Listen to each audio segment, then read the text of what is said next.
So here, if you look in here, we have the biochar. We just out.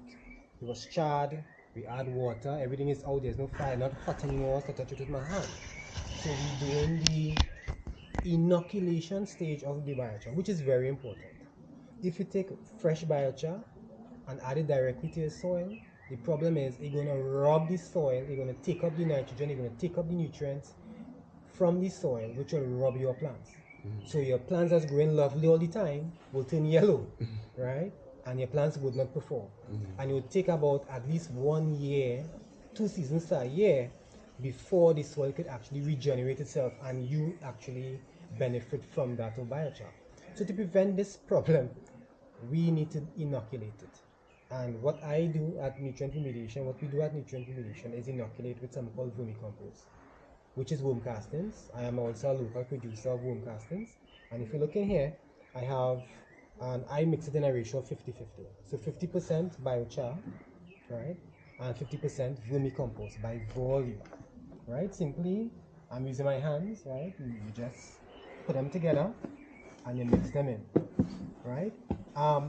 Vermicompost is not the only compost you can use to inoculate. You can use manure, all the manure, chicken manure, cow manure, goat, sheep, right? Rabbit. I also use some rabbit manure in this as well, right? You could add biochar in the composting process when you're making compost. So if you have leaves, right? You have wood shavings or sawdust, coffee grounds, as the case may be. In making ordinary compost, you should add some biochar, right? It's a very, very, very good input into your compost because it is being inoculated while the compost is being made. So it goes through the thermophilic phase into the maturation phase, right? So here I simply add vermicompost, which is a very good, aka worm casting, which is an excellent organic fertilizer. I add it to the biochar and I simply mix it in, right? Other ingredients could be bad guano. Other ingredients could be azomite mineral rock dust, which is very, very good, right? By Cube Root Farms, right? And there's no limit. There's no limit to this. You could even use animal urine if you so desire in this in inoculation of this product, right? So it's a very good process.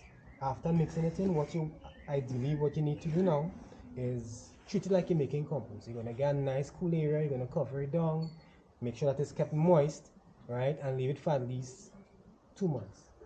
At least 2 months. Right, it would heat up, the temperature would go up, right? If you use it in ordinary compost, the temperature will go up and heat up, right? And then it will cool down. And after it cools back down, we have activated biochar, right? This is the biochar that has been activated already and inoculated with the beneficial microbes and the nutrients. So these products here is where it's not activated yet. Right. So here, this is Nutrient Remediation. This is the biochar, the small bag I supply, right? This has been activated. Right? So this has been activated. Yes. In the package. Yeah. So it has been activated already. So this now you simply add to your soil. You could do a top dressing. Ideally, the best method of application is mixing it in the soil before planting, right? Or at planting, right? Ideally, that's the best way.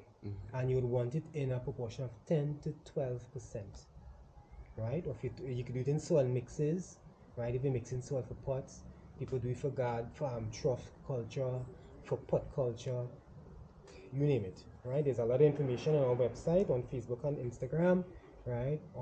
At Nutrient Remediation, right? And you get a lot of information of how to use it. You could call me directly. My number is also on the label and on the website, and I could give you direct counseling and information of what and how can be applied.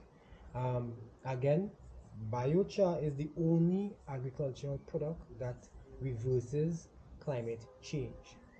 1 ton of biochar is equivalent to removing 3 tons of carbon dioxide from the environment, from the atmosphere.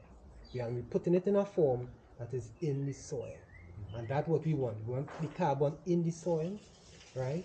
And once the carbon is in the soil, we have improvement of water holding capacity, improvement of nutrients, improvement of soil structure, right? Improvement of plant growth. And once we have, and as my slogan goes, good health starts from the soil.